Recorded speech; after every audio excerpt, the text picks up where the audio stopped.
ꯑꯍꯥꯟꯕ ꯃꯛꯇꯗ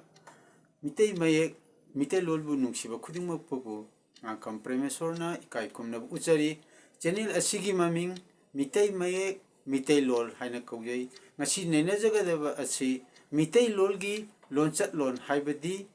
ꯃꯤꯇꯩꯂꯣꯟꯒꯤ ꯒ꯭ꯔꯥꯃꯥꯔ ꯑꯁꯤꯒꯤ ꯃꯇꯥꯡꯗ ngasi neinajagada asi wahai parengi matangni adudi ai mathang mathang mayamgi mangda neinajarake hauji ahanbada aikoina leiriba iramdam sanaleba kanglipa ki mafam ase hana taksege si masina india gi map ni sina manipur sanaleba kanglipa ni sina sanaleba kanglipa asigi chauna yekthorpa safamni sina mitai yek salai taret ki machu taret ki firal aduni adudi ai hauji mitai lolgi lonchal pathap ki matangda haidi mitai lolgi grammar ki matangda nenajage wahai parang ki matangni lesson number 9 ni sididi yengbiu this lesson number 81 mitai lol lonchat lon mitai lol grammar wahai parang ana wahai parang haipsi karino haipsi han haijarake wahai kaya marumna punsilaga mapung phaba wahan thok ama thohalabadi wahai sing adu wahai pareng kawi makhagi sina english ta ithokpani mathaki ase english mitelongi khonthokta english ki mayekna ithorpani de hajarake wahai kaya marumna punsilaga mapung phaba wahan thok ama tholabadi wahai sing adu wahai pareng kawi aduna wahai kaya marumna punsileba wahai sing aduna mapung phaba wan thok ama pirabadi haiba wahai mayam sing ado kona wahai pareng kawi makha tarpada adi ma wahai pareng sing ado mathang mathang haijarake ahan beda mitai singdi thaujal haiba jati ni mitai singdi thaujal haiba jati ni sumaina Mitelongi kontodo English ta amuk ithokpani adasina translation tawkuma tamda haidi English ta kamai haigadi haitargadi the Meiteis are a kind-hearted race adi makha taba amu haijarake mathang mathang Mitelol asi Mitei singi mamaloni Mitelol asi Mitei singi mamaloni sumaina English ta ithorpani sina Miteloli kontodo English ta ithorpani adi mathangda amu magi sentence ase amu hatorake Mitelol adi Mitei language is the mother tongue of Mitei and Mitelol haibse Mitei singi mamaloni haba adi makhada amu hajarake Mitei singna Kanglaipa Manipur gi Laingak longi puwari amasung Kanglaipa ki ngamkhai asi Mitai mayekna mayek sengna iduna thambirami ayamtanga pajarake mitai singna Kanglaipa Manipur gi Laingak longi puwari amasung Kanglaipa ki ngamkhai asi mitai mayekna mayek sengna iduna thambirami ada makhagi sina mathakta hairibasi amu English ta ithorpani khontodo mitai longi khontodo amu haijarake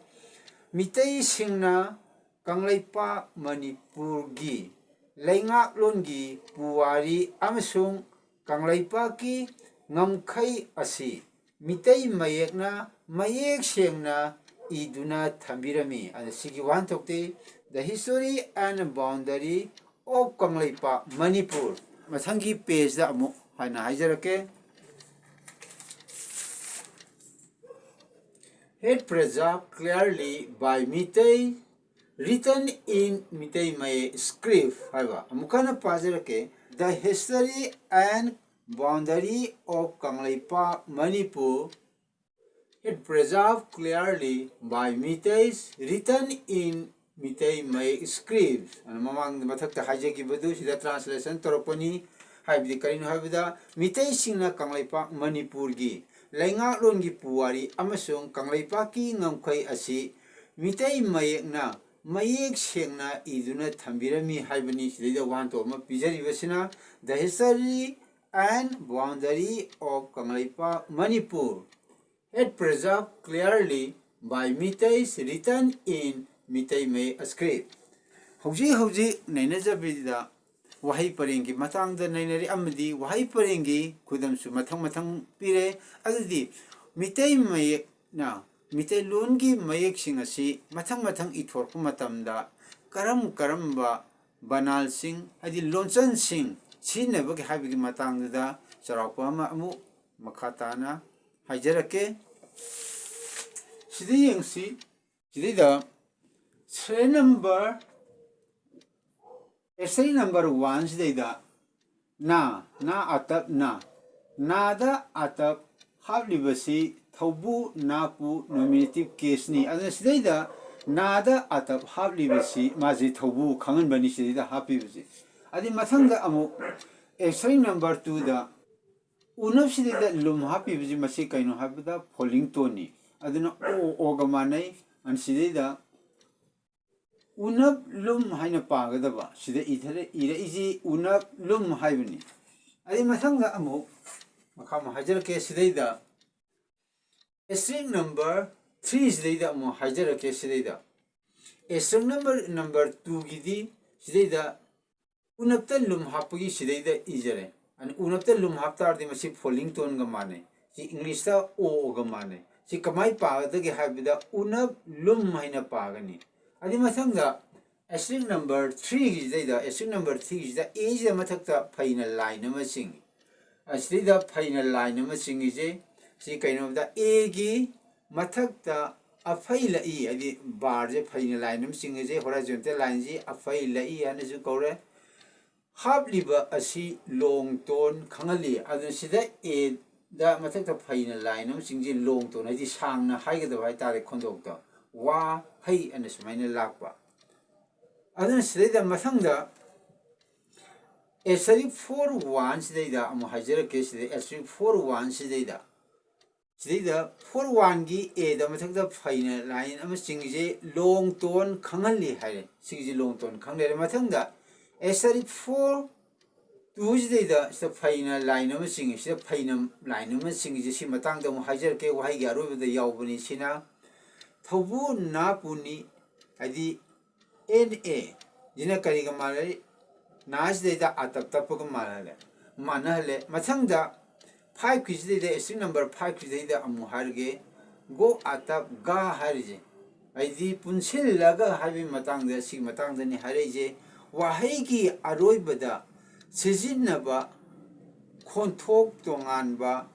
lonsum nate khangali adi sidida haribsi karino habi matamda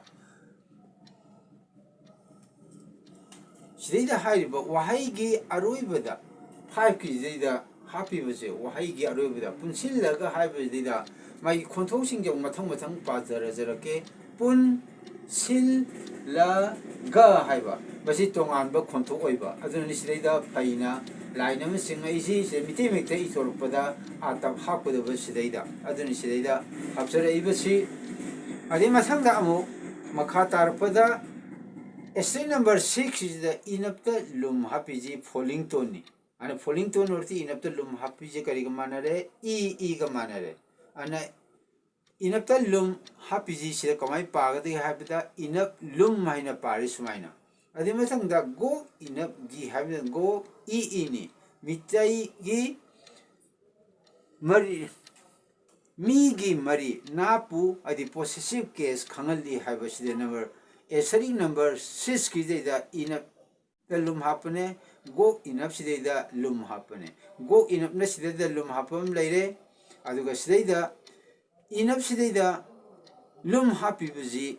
sidida yauriba inap sidida lum happy ba sidida inap the lum happy ba masini sigisina sina kariga manare ga manare secondary symbol ga go sina kariga manare g ga manare ngasi phawbada takcharbida wahai parengi matangda wahai pareng khara pire amadi wahai pareng asi ithokpa matamda kari kari mayek sinai mitai mekji sinai haibado matang asida loisinjare adu asi hanban naina hek thenaba matamdadi kana gumba miyoi singna lol meku pamjab sina khaitang chamamna ba yai adubo masina toina thengnaraba amadi mamangda upload tawkiba lonjan gi matangda secondary symbol gi matangda haidi kainada mitei mayeki saitap ki matangda hana nainabi bu argadi hapet chorak ama gyan tabirongana khali ngasigidi matang asida mitei mayek mitei lol gi matangda lonjan gi matangda naina jaba lojare channel asibu yengbiraba khudimangna comment kaya pibirau subscribe tawbirau awana pa haibirau lon me pu chakhut anbada aikhoi punamakna mateng pangminasi ngasigidi matang asida losinjarge ngasangi amuk upload taw matamda aikhoi puna amuk yengna minasi lol me punung sijaba khuyong punung sijaba ga loinana lamdam asigi sana leba kanglipa asi kanana bo khona matamda awaba kayam thengnabiriba tawaina pontha pikraba lol me punung sibada natana ngamkhai ngaknabada hona biramba khudang pusu ayangna ikai khumnaba uchari ngasi de matang asile losinjarage